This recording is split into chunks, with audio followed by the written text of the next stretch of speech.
Greetings, YouTubers. So lockdown's kind of boring, eh? And especially when you're outdoorsy and you like to go out and make things and all that. So I've been messing about. Latest projects are just finished. I'm pretty pleased with them actually, and that's it.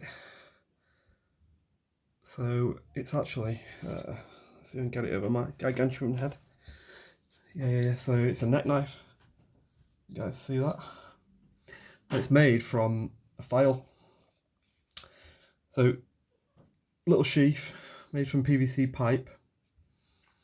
I'll just tell you about that quickly. So that was a piece of PVC pipe, and I took my paint stripping hot air gun to it, and squished it down, sawed half of it away, and shaped it, and a bit of sanding and all that, and because it slightly burns and whatnot, it kind of actually I think looks a bit like bone actually when it's done. So I don't really mind the colour of it too much because it's a bit of a pain to paint PVC, and then because the knife's held in very securely.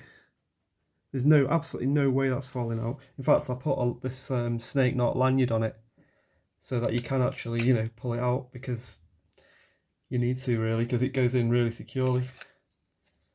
And obviously because of the sheath, it's hard to grip that, but with the lanyard, it's just really easy. As long as you don't cut your nipple off, you're doing all right. So this was actually a file about this big. You can see I left the original handle on. And there's a maker's mark there. I don't know if it'll focus on that, but some company in Portugal. Don't know. It was an old one. Anyway, so basically marked out the shape I wanted. Put it against my shirt there so you can see it better. Cut it out with a metal cutting disc on a grinder. I don't have any bench tools actually at all. I just have hand tools. And then I took one of these flap discs with an 80 grit sander on my grinder, put the basic shape in, keeping it cool, dunking it in some water so it doesn't get too hot and lose the sort of the hardness. And then I have the only other tool I've got that's good for this is one of those power files, which is like a thin, narrow belt sander, about a centimetre wide sanding belt. So that's not too bad for doing this actually. So I took all the sort of file marks out of it and whatnot. Anyway, I don't know if it looks dirty, doesn't it, or dark at least, and it wasn't like that when I first did it. It was all like the blade. But what I did, because this is not stainless steel, it's carbon steel, I boiled up a pan of apple cider vinegar. It's the easiest thing in the world to do. Well, first actually I used I think it was white spirits out of my decorating box in the shed. Cleaned any kind of oil off it at all, even from your hands or anything like that. It has to be really clean. And then I put it in this boiling apple cider vinegar, and it all bubbles and sizzles, and it puts this dark patina on the whole blade, which I think is really cool actually, because then when you put the edge on, you can just grind the edge away and it just looks really, really cool. But the other thing is it's for a practical purpose as well, because it's not stainless steel. Prone to getting the other type of rust, which is a brown corrosive rust. Don't ask me what the technical names are. So yeah, just with a round file, I put this bit of jimping on the back because that's your general, hold for it. You can go down and use the lanyard to extend your grip, or but if you want to do fine work, then you've got some nice jimping on the back there, which was pretty easy to do really with a metal file. Just clamped onto my little fold-out workbench that I've got.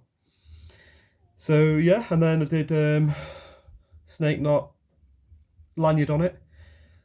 So overall, it was quite an easy little project, really, because there's no drilling it. Because drilling these things is really, really hard because they're obviously hard. And oh, I must say, I missed a step out. Before I patinaed it, I actually baked it in the oven for about an hour and a half on about 200 degrees until it goes yellow. And that apparently, according to other guys on YouTube and whatnot, takes down the hardness a bit because files can be a bit brittle. Because obviously a file has to be super hard to cut other less hard metals, so it takes down the hardness a little bit, just so that it's still a really good blade steel, but it's not brittle, brittle as it would be. But yeah, really pleased with it actually. I'm taking it to Scotland wild camping with me once all this lockdown is finished. I'm not going to go into major detail about this, what I made last week, because there's actually loads of people have done a file knife on YouTube.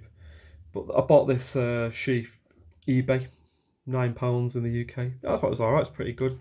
It's not the best quality in the world, but it's pretty good. And this is the blade I made. I made this from a big ass file though. Much bigger. This took me a lot longer, just purely because, you know, the size of it. I mean, I had to whittle it down from kind of the width of the handle there down to like a continuous bevel right down to there. It's actually razor paper cutting sharp now. So this is going to be my camp knife as well for the wild camp. I wanted to go on this trip, you see, that we've got planned, me and the lads, and I wanted to take, I've got knives and whatnot, but and axes and blah blah. I wanted to take stuff I've made myself just for, you know, just to make it more of a laugh and more kind of satisfying. So this is going to be my camp knife, and it's a beast at carving wood. I mean, I can't show you now, I'm in the bedroom, but and I've, you know, paper, no problem at all, because I did invest in a whetstone, you know, and they're only fairly cheap. Put a wicked edge on it. So, but this one, obviously, this one I haven't patinaed, so I've just been using a bit of WD-40 and a rag and just, you know, putting that in, and you know, I've not really had heavy use out of it yet, but no rust at all at the moment. And I think as long as you kind of give it the occasional bit of oil, it should be okay. So yeah, and the pipe, I did actually want to do a pipe sheath for it, but the pipe I've got isn't wide enough. If you look at this blade I made specifically for that pipe, which I actually have, and this one is fatter. So even with the squish down pipe wasn't wide enough for this blade, so I just bought a cheap sheath. You know, it's you can find these. I think it's called a cowhide sheath. It was, as I say, I think it was 10 quid, something like that. It's okay. You know, it does actually hold the blade in, not mega tight, but you know, it's okay. Belt loop on the back. I'd say they're all right. I've not really done much walking with it on, obviously, because in the UK you can only, if I'm out in the middle of Scotland, yeah, in the you know, out in the Highlands, but you can't walk around Manchester with one of these on because of, you know, nanny state. So there's no chance. But anyway, yeah, I'm even this one, of course, is not UK carry legal. So I won't be walking around the streets with it on.